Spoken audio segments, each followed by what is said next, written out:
বুজি পালোঁ ন্যায়িক তদন্ত আয়োগ আৰু আদালতৰ বিচাৰ প্ৰক্ৰিয়ালৈ বাট চোৱাৰ বাদে আৰু গত্যন্তৰ নাই। বাকীবোৰ ৰঞ্জু হাজৰিকাৰ উপন্যাসৰ দৰে ৰহস্যঘন কাহিনী। তাক লৈ মনোৰঞ্জন পাম বা জল্পনা কল্পনাৰ সাগৰত ডুবি থাকিব পাৰিম। শেখৰ বোলাজনে জুবিনক পয়জন বিষ খুৱাই মৰা বুলি SITক দিয়া সাক্ষ্য যেন শিলৰ ৰেখা হ'ব আৰু আদালতে তাকে মানি ল'ব তাৰ কোনো গেৰাণ্টি নাই।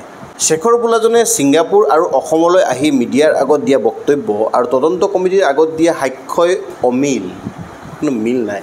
ন্যায়িক তদন্ত আয়োগত বা কি বেলেগ সাক্ষ্য দিয়ে কোনে জানে।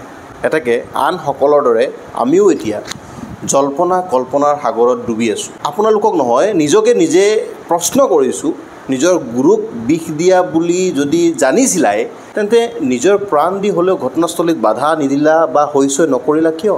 ছিংগাপুৰ আৰক্ষীৰ আগত সেই সাক্ষ্য দিছিলানে যে বিষ দিছে বুলি? বিষ খুৱাই মাৰিলে পষ্টমৰ্টেম ৰিপৰ্টত তাৰ ইংগিত পোৱা নাযাব জানো? জুবিন এক ব্যক্তি নহয়, জাতীয় সম্পদ হিচাপে সেই ৰিপৰ্টটো ৰাজহুৱা কৰা হোৱা নাই কিয়? ইমান এটা গুৰুতৰ সম্ভেদ লাভ কৰাৰ পিছত অধিক তথ্য প্ৰমাণ গোটোৱাৰ স্বাৰ্থত গোপনীয়তা অৱলম্বন নকৰি SITৰ তদন্ত প্ৰক্ৰিয়া অসমাপ্ত হৈ থকা অৱস্থাতেই সেই তথ্য মিডিয়াৰ হাতত পৰিল কেনেকৈ? যি মিডিয়াই গৌৰৱ গগৈৰ পত্নীক SITয়ে দুবাৰকৈ জেৰা কৰাৰ সম্ভেদ নাপালে, বৰং গৌৰৱৰ মুখেৰে সেই কথা জানিবলগীয়া হ'ল। একেই SITৰ তথ্য তাৎক্ষণিকভাৱে